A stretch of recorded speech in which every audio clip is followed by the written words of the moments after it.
Hello there, Mr. Payne. I'm Kevin Ward. Nice to meet you, Kevin. Thanks for coming in today. Thanks.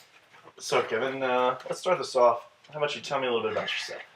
Well, to start off, I guess I was born in St. Louis and eventually made my way down to Poplar Bluff where my parents live and went to school there. I went to Harding University for a year and a half, took 2 years off working, and that really gave me a lot of experience in the property management field, which that's what I'm applying for today. So, why do you want to work in the property management industry? I feel like that's what I know most about, and I'm really comfortable with that position and the knowledge about it. Okay. So, how has your education and professional experiences prepared you for this position? Well, like I said, I took 2 years off and actually worked with my father, who owned a lot of properties. I ended up actually myself owning a few, and I feel like that in itself would be an asset for you because I would treat it like my own property. That's true. That's true. So, what would you like most to accomplish if you were to get this position? I really would like the experience and to work with Case & Associates. They have a really good employee-employer relationships, which I've seen through Shelby, who actually works here. So Okay. So, kind of a different genre of question here. If you could live your life over, what would you change and why? if I could live my life over with the knowledge that I have now, I probably would not change anything, just to do the fact that I would have my one first experiences still, and I really, really liked my first experience. It's kind of mold who I am. Okay. So what kind of salary are you looking for? I'm looking for the base, which is $24,000 for this general position. Okay. If you were aware that a coworker was falsifying data, what would you do? Well, I'd first talk to him about it, make sure that was completely right, and make sure that there wasn't a miscommunication at all, or an error in the paperwork. But if it was actually true, I would definitely take it up to the person who is responsible for overseeing that position. All right. So, describe a time to me that you worked successfully with a team.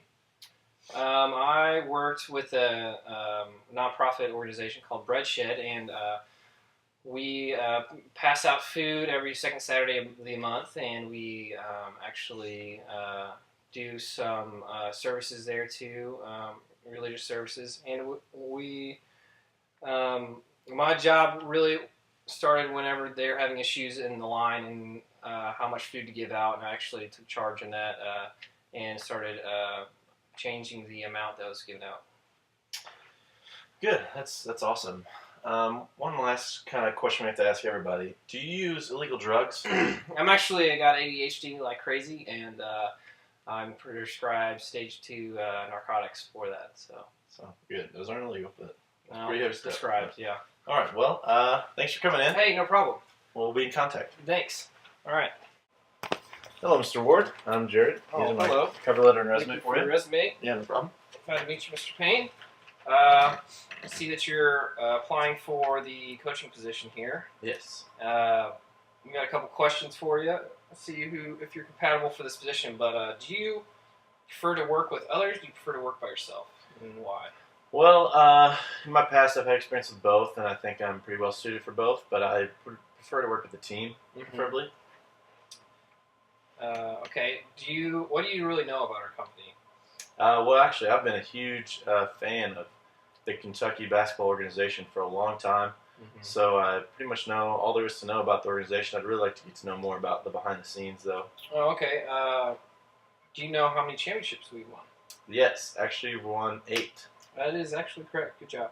No problem. What were your major achievements in college? Well, I was the manager for the girls basketball team for 3.5 years. Going on my 4th year now.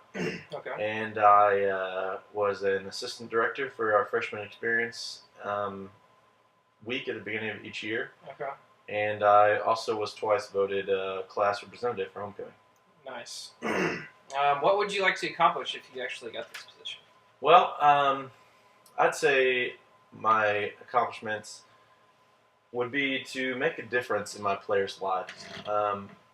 Obviously, my goal as a coach is to win, and I think that everything's just a lot more fun, a lot more competitive if you win. So that's one of my main focuses. But I'd say my number one goal, my number one focus is to make a difference in their lives. Okay, that's good. Who in your life has influenced you the most, and why is that? If I had to pick one person, I'd probably say my mom. Okay. She's really molded me into the person I am today and given me that moral compass. That's good. Also, what kind of salary are you looking for the coaching position? I'd say I'd probably want to start at, for a job of this caliber, I'd say probably 100,000. I know it's kind of steep for some places, but Yeah. for this place, it's a little less than usual. So Yeah, it's very true. If a colleague came up to you and told you that one of the players was actually stealing things, how would you actually handle that? first, I'd ask them what they thought the person was stealing, and then I'd just have kind of a watchful eye out for it for a little bit, and then eventually I'd end up approaching that person before they could really get a hold of anything else. That's a good way to address that issue. Last question is that would you actually be okay with the assistant coach position? I know it's a kind of like a pay reduction and everything, but would you be okay with that? Yeah, I think I would. I've kind of had my heart set on a head coaching job, but I would really appreciate being an assistant coach and getting to learn from somebody else and just gain more experience in this field that I'm trying to go into. Well, all right, Mr. Payne. I think that's everything that we have for you. Thanks. Thanks a lot. We'll be in contact with All you. right. Deal.